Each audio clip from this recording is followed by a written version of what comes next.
Assalamualaikum warahmatullahi wabarakatuh.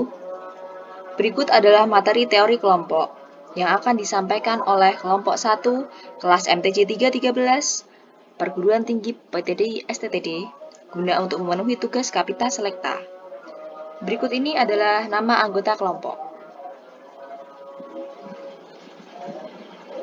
Absen nomor 6, Fatan Hoirul Akbar. Absen nomor 7, Helmi Ardiansyah Ramadhani. Absen nomor 13, Muhammad Farid Hidayatullah. Nomor absen 1, Anissa Dida Rizky. Berikut ini adalah subbab bahasan yang akan dibahas pada materi teori kelompok, yaitu ada 4 subbab bahasan.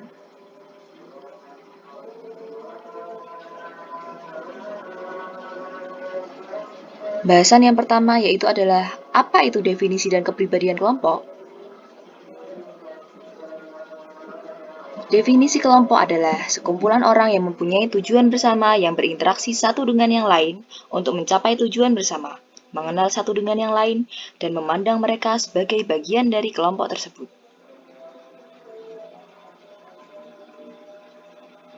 Kepribadian. Teori kepribadian kelompok atau teori sintalitas kelompok menurut Cattell adalah teori yang menjelaskan berbagai hukum atau aturan terkait dengan sifat perilaku, kepribadian, dinamika, kebersamaan, dan kemampuan kelompok. Teori kepribadian kelompok terdapat 2 hal, yaitu dimensi kelompok dan dinamika kepribadian. Di dalam dimensi kelompok ada sifat populasi, yaitu adalah karakteristik individu yang dimiliki anggota kelompok. Sifat sintalitas, yaitu adalah perilaku kelompok terdiri dari kepribadian kelompok. Dan yang terakhir adalah karakter struktur internal, yaitu adalah hubungan antar anggota kelompok. Selanjutnya adalah dinamika kepribadian, yaitu adalah maintenance sinergi dan efektif sinergi.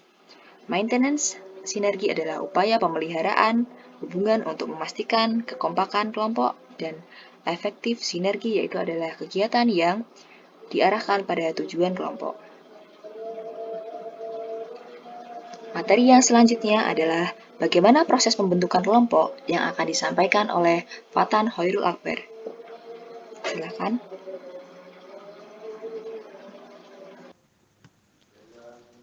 Untuk proses pembentukan kelompok, adapun langkah-langkah proses pembentukan kelompok antara lain.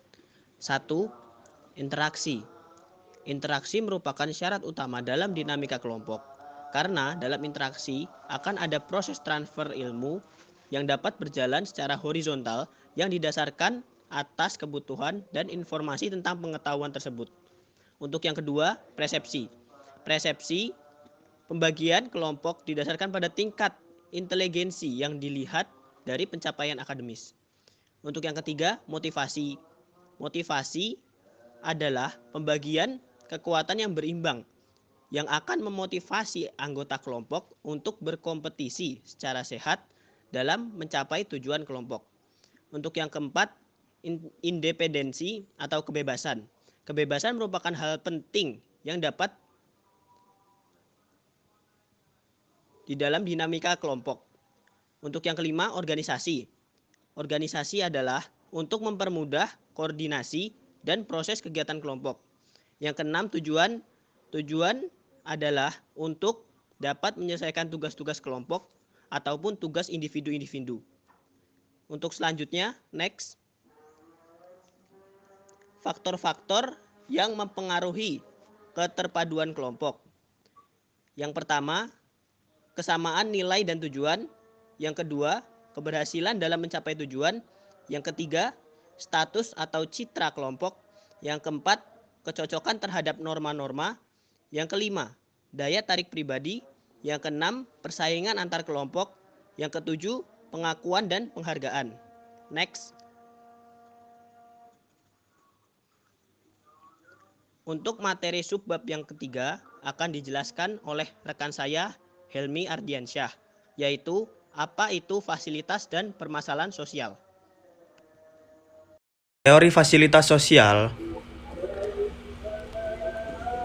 atau social facilitation theory adalah kecenderungan orang untuk tampil berbeda bila dia sedang di hadapan orang lain daripada saat sendirian. Next.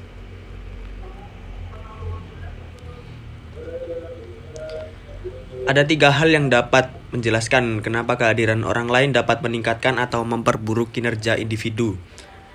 Yang pertama yaitu peningkatan arousal atau kebangkitan. Kehadiran dapat meningkatkan arousal. Peningkatan arousal akan meningkatkan usaha yang berdampak pada meningkatnya performance. Yang kedua, persepsi individu akan penilaian orang lain akan menimbulkan fasilitasi sosial atau hambatan sosial. Bila individu memiliki orientasi negatif terhadap sesuatu cenderung mengalami penurunan performance, sedangkan yang memiliki orientasi positif akan menunjukkan performance yang lebih baik. 3. Proses kognitif dalam sosial fasilitas, yaitu distraction conflict theory. Teori ini menjelaskan bahwa kehadiran orang lain akan menimbulkan 2 konflik pada diri individu, yaitu perhatian terhadap tugas dan perhatian terhadap penilaian audiens. Next. Apa itu masalah sosial? Yaitu sebuah kondisi yang tidak diinginkan, yang tidak sesuai dengan unsur budaya serta membahayakan kehidupan kelompok sosial sehingga perlu diatasi atau diberi solusi. Next. Faktor-faktor penyebab masalah sosial. 1. Faktor ekonomi merupakan faktor ketidakmampuan individu atau kelompok untuk mencukupi kebutuhan hidupnya secara layak, khususnya secara materi. 2. Faktor budaya disebabkan karena adanya ketidaksesuaian pelaksanaan norma, nilai, dan kepentingan sosial pada pola masyarakat yang heterogen atau multikultural. 3. Faktor biologis merupakan masalah yang timbul akibat adanya ketidaksesuaian keadaan lingkungan yang berpotensi menimbulkan ketidakstabilan kondisi biologis masyarakat. 4. Faktor psikologis merupakan masalah pola pikir suatu masyarakat atau pribadi tertentu bersinggungan dengan tatanan kehidupan sosial. Next. Bentuk-bentuk masalah sosial. 1. Kemiskinan. 2. Pengangguran. 3. Kriminalitas. 4. Kesenjangan sosial. 5. Penyakit menular. 6. Kriminalitas atau kenakalan remaja. Next. Dan materi yang keempat adalah pemikiran dan polarisasi kelompok yang akan disampaikan oleh Muhammad Farid. Pemikiran kelompok. Pengambilan keputusan dengan pengajuan gagasan atau pendapat dalam satu kelompok pada praktiknya seringkali diwarnai dengan adanya beberapa anggota tim yang menahan atau bahkan mengabaikan segala pendapat dan pemikirannya. Hal itu dilakukan untuk mengikuti pendapat mayoritas. Berkaitan dengan hal tersebut terdapat sebuah teori komunikasi, yaitu teori pemikiran kelompok atau groupthink theory.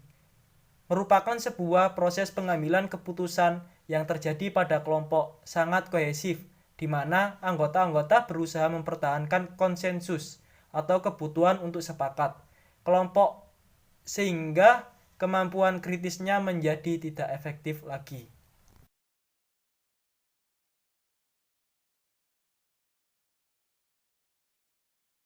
Beberapa sejumlah gejala dalam fenomena teori pemikiran kelompok yaitu 1. Solusi kebal ditunjukkan dari upaya anggota menciptakan optimisme yang kuat dalam kelompok. Kedua, kelompok menciptakan usaha kolektif untuk merasionalkan serangkaian tindakan yang diputuskan. 3. Kelompok menjaga sebuah kepercayaan yang tidak terpatahkan dalam moralitas bawaannya dan membuat kelompok termotivasi dan bekerja untuk hasil yang terbaik. 4. Kelompok memiliki stereotip yang negatif terhadap kelompok-kelompok luar. 5. Tekanan langsung mendesak anggota untuk tidak mengungkapkan pendapat yang berbeda. Sensor diri membuat individu mengurungkan niat untuk menyampaikan pendapat.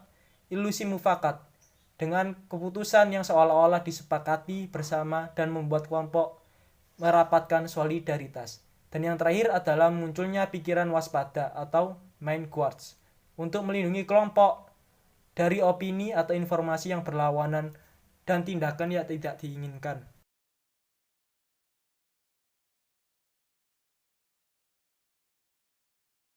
Keputusan yang diambil oleh seorang individu bisa saja dipengaruhi oleh kelompok. Fenomena ini disebut dengan group polarization atau polarisasi kelompok.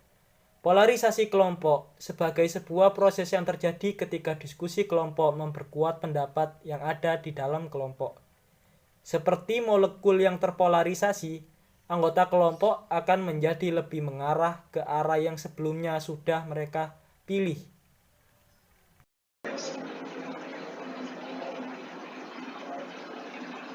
Berikut ini adalah daftar pustaka atau sumber dari materi yang telah dijabarkan di atas. Terima kasih atas perhatiannya. Wassalamualaikum warahmatullahi wabarakatuh.